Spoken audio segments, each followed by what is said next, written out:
So first things first, this Bosch motor absolutely is the king of climbing from what I've tested so far. The power comes on strong early, like I guess it's the torque comes on like right there, right on. So you never really labour up a hill. Whereas the Specialized, there's a fair bit of labour. The Shimano steps, there's a little bit of labour. You can tune them in the app to be better, but yeah, they are killer, but they're not, you know, tip top, the best.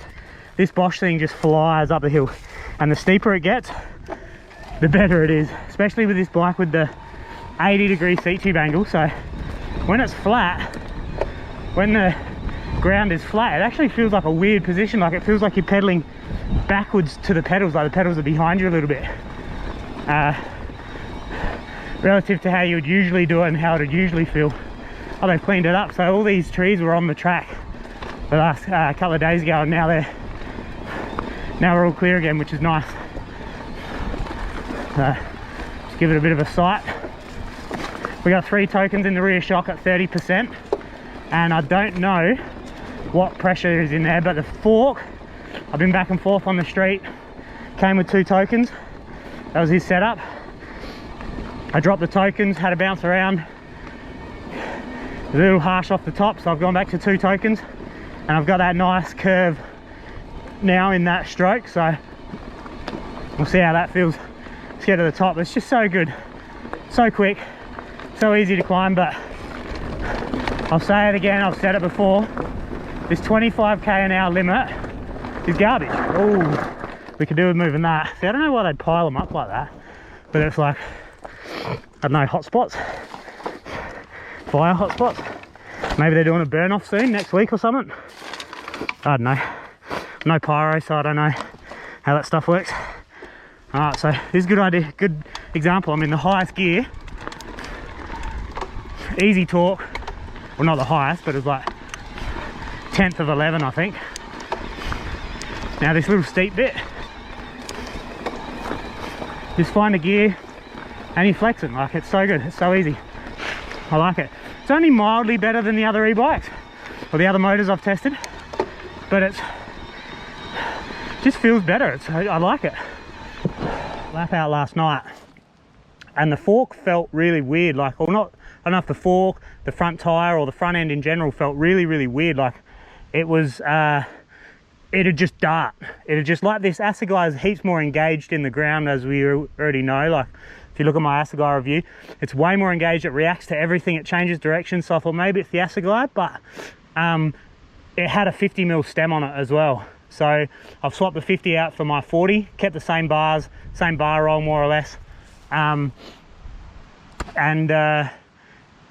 think it will feel better. It feels better on the street for sure. So hopefully it feels good on the trail. Yeehaw bars are down. Just chilling. Get the feel for this thing. See how it feels down this. Whew.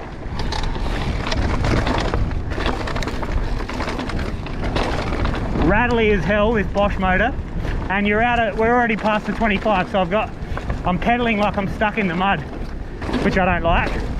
Fork feels better at 2 tokens for sure than it did at none, but it's still not complying to the ground very well. Like it's skipping. Yeah, it's definitely skipping still. Might end up being a 3 token banger. Maybe not, I don't know. I don't want to jump the gun too early. We're not deflecting as much as we were last night, that's for sure. But it's a cumbersome bike and it's very long. Like, front to back is very long. And this long chainstay, I don't think I can make that much. See, I'm stuck in the mud here. Go to sprint out of that turn and you're just sprinting against a wall.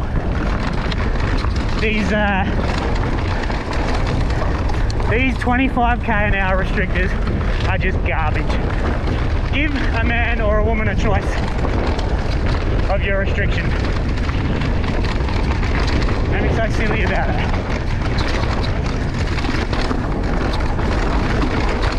can choose in every other aspect of our grown-up lives, but we can't choose whether an e-bike can give me more than 25 k's an hour of support. Like, that's children's crossing speed.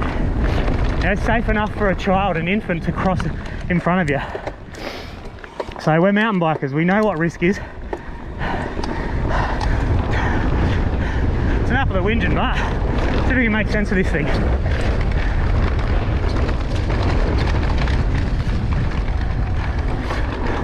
$780 or $790 on the bar with the grips. So a little wider than what I'm used to, but not terrible. High in the back, which, you know, has been spoken about in reviews, whatever. That higher bottom bracket doesn't have a BB drop at all. It's level with the axles. Front and rear wheel. It kind of does feel good. Like, feels like it's in a natural position occasionally, but the front end's super high. We're at like 1110 or 1115 bar height. You hear the motor rattling around. Fairly calm under that. So here, yeah, see that little stuff there, as soon as it deflects, the wheel shifts like a cut, you know, maybe 50 mil to the left or 50 mil to the right, whichever way you're leaning, it shifts to the opposite way when it deflects, and then you're offline instantly.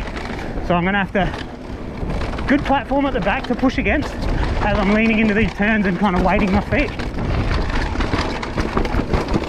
Deflection again on that fork. The damper feels like garbage, if I'm honest. It's the Charger, just the Charger RC. Tops out pretty hard if you run the rebound any faster. Still tops out on the bunny hop occasionally. We'll head back up and I'll maybe open that compression a little bit. I'm at 4 of 6 clicks. Hang on, 1, 2, 3, 4, 5, 3 of 5 clicks.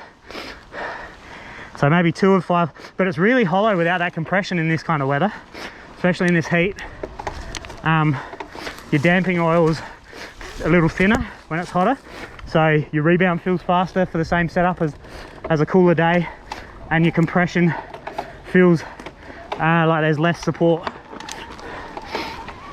So, but climbing, this thing's a monster truck. You don't notice you got 190 mil of travel, just feels like a bike, and it just motors.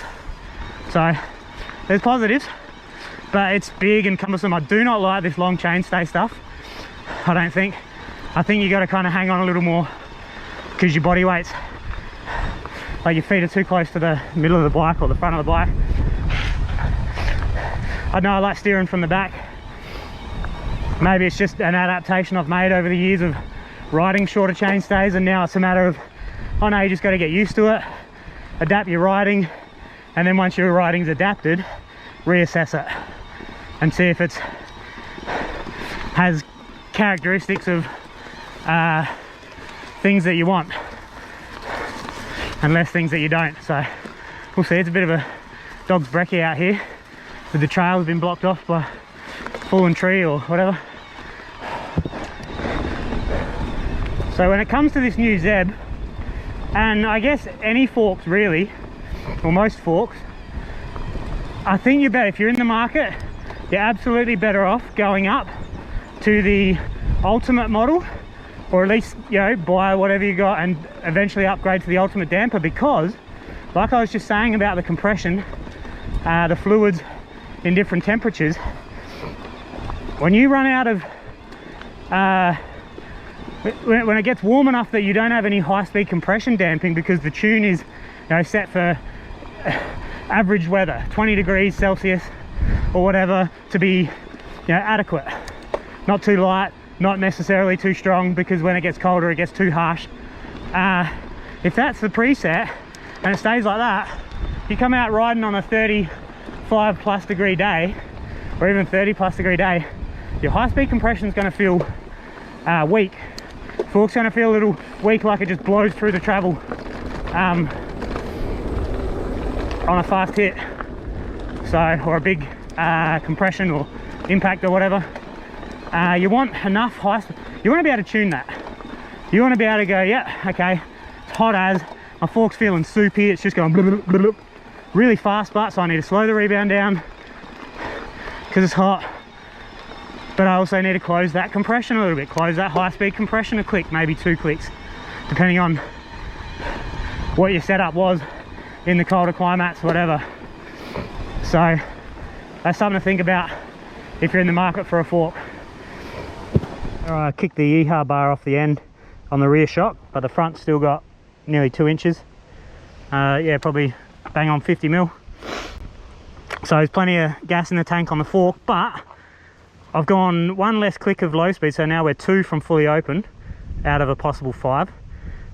And it feels like it needs the high speed a little bit because it just like flexes straight through on the little step down up here, straight through the travel. So but the rear, I think I'm gonna have to chuck a Nardog in there and bring it up to 4.5 tokens, reassess the pressure, reassess the sag.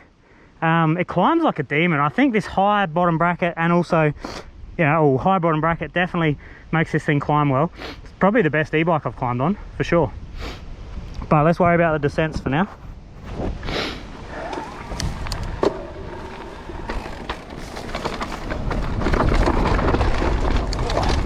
That's the guy right on the edge then, but it didn't give way, so that's all right.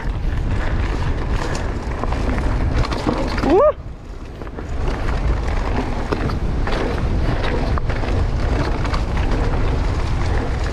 Slowing down, it's just not a lot of momentum. Maybe it's the motor. Little bit less deflection on the back there. Sorry, on the fork through that berm. But it's also a little more lively, a little more in and out of stuff. Coming into there, I can kind of just point and shoot a little bit more.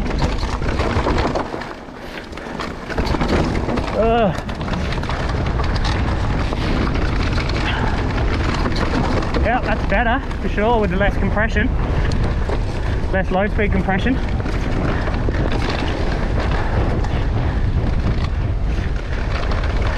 See, it just decelerates. It just feels like it decelerates, this motor, when you're off the gas, which is an e-bike thing, but not all e-bikes.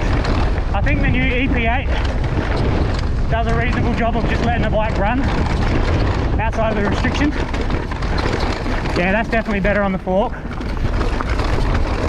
Absolutely. Still got very little trust in this Assegai, very little. And worth noting, the issue that I had with the deflection last night with the 50mm stem is very much addressed with this 40mm stem, I think.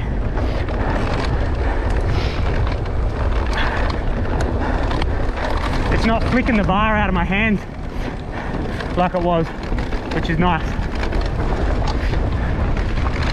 See, I've just got no trust on the edge of this tyre.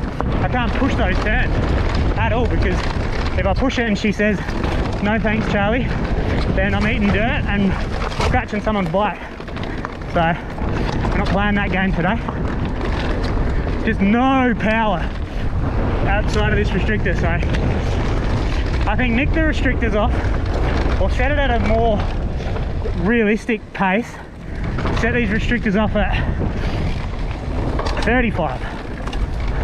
You know, so at least you can be moving with the help of your 15 or 10 or $8,000 e-bike, depending on what you get. You know, what, you can't spend all that money and I gotta cruise around like I'm in a school zone, school crossing.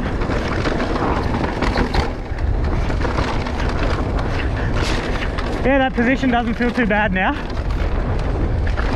Oh, smooth as butter on that transition off that little kicker. Quite often you get a thud, a hard bottom out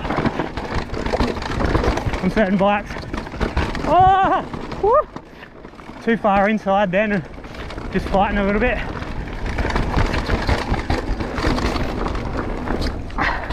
Heavy bike things as well. The heavy bike will carry more inertia when it does deflect and try and change directions on you. Yeah, just zero trust in the Assegai.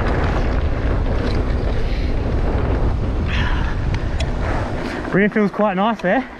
Did it kick the, no, it didn't kick the ring off that time. So maybe it didn't kick the ring off because it had more compliance on the fork, so the back wasn't doing as much work. Complex thought, but there's merit to it.